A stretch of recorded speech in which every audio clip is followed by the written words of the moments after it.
Scene 6, a crowded auditorium. Tira stepped into the auditorium, her gaze skimming over rows upon rows of wooden seats stretching toward the distant, shadowed stage. The air was thick with chatter, laughter, and the muffled scuffing of shoes against the old wood. She took a step forward, but a floorboard gave slightly under her foot, and she stiffened, glancing down.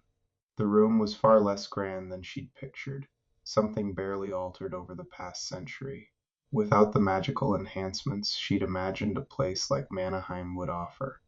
She could already feel the press of warm bodies around her, shoulders and elbows nearly brushing against her own. Max's voice flickered softly in her mind, something like, usually more refined, before fading, overwhelmed by the hundreds of voices overlapping and bouncing off the walls. She felt a pang of quiet panic at the distance, a reminder of how alone she was in the chaotic sea of students. Addie nudged her with an elbow, pulling her back into the present. Bit snug for a magic school, huh? Tira gave a short nod, her senses still adjusting to the space. Addie was already squeezing past a line of students to claim a row halfway down.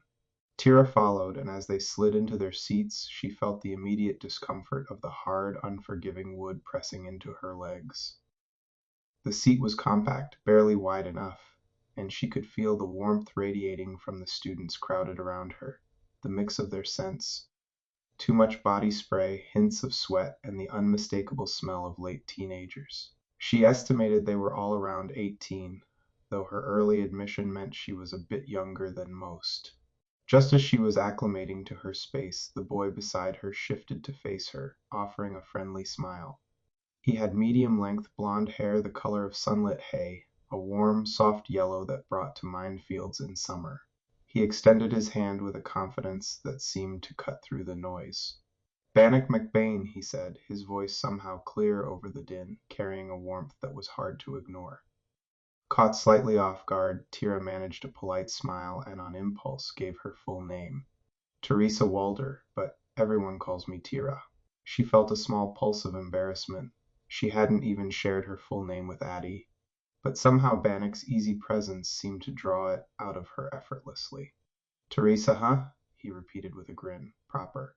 His tone was friendly, almost teasing, and Tira felt a strange flutter in her chest at his relaxed, confident demeanor. "Teresa," Max's faint voice nudged into her mind, barely cutting through the noise, something like, "Smitten are we," before fading out again.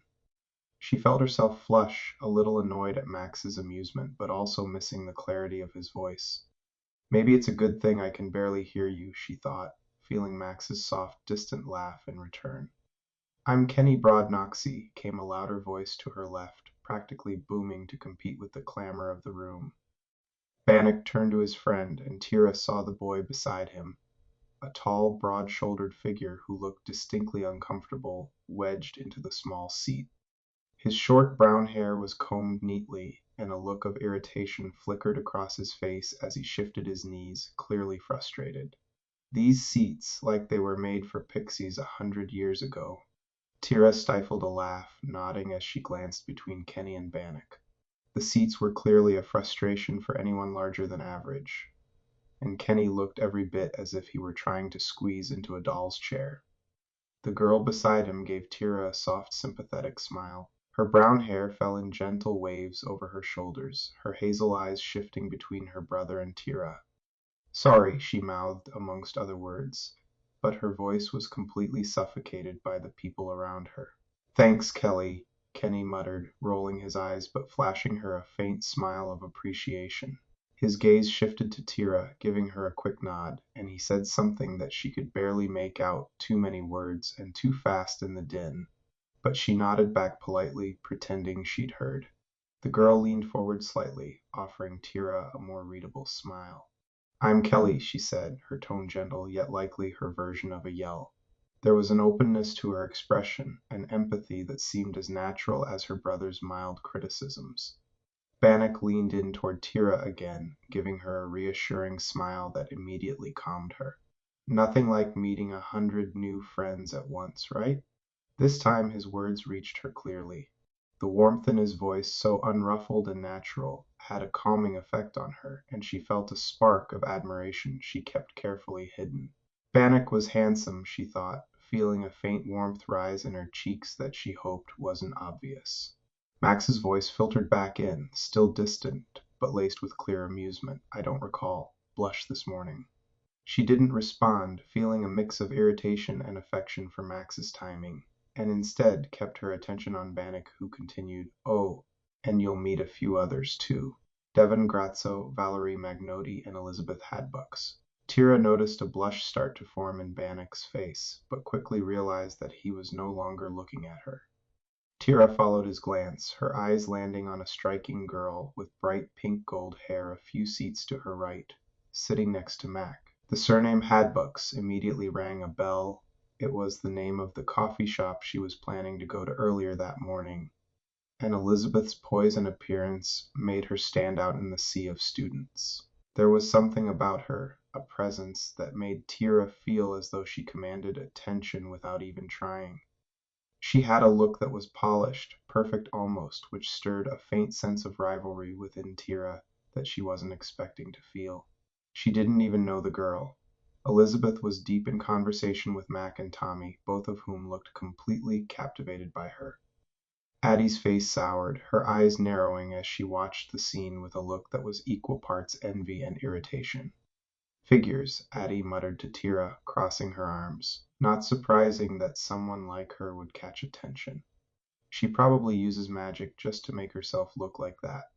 Tira stifled a smile, sensing Addie's jealousy, which she found surprisingly endearing. She gently redirected her friend's focus. I'll introduce you to Bannock here, she said, nudging her slightly. He's my seatmate. Addie's gaze shifted, and she brightened slightly, looking Bannock over with an appraising smile. Nice to meet you, Bannock. Bannock grinned, his charm instantly breaking through Addie's mood. Addie, right? Looks like we've got quite the group here. He glanced between them, his casual confidence putting both Tira and Addie at ease. Watching them, Tira couldn't help but admire Bannock's natural ability to connect with people, his easy warmth balancing Addie's energy. Max's voice filtered back into clarity as the noise softened. Looks like you'll have friends no matter what house you're placed into, Tira? He remarked with a hint of something that felt almost like pride. Just as Tira began to feel a tentative sense of belonging, the lights slowly dimmed, and a hush swept through the room. The candles flickered lower, casting faces and shadows, and Tira felt a momentary calm as the volume ebbed, allowing Max's presence to fully return. As the last whispers faded, Tira's heartbeat slowed, and she felt a renewed sense of steadiness as the orientation was about to begin.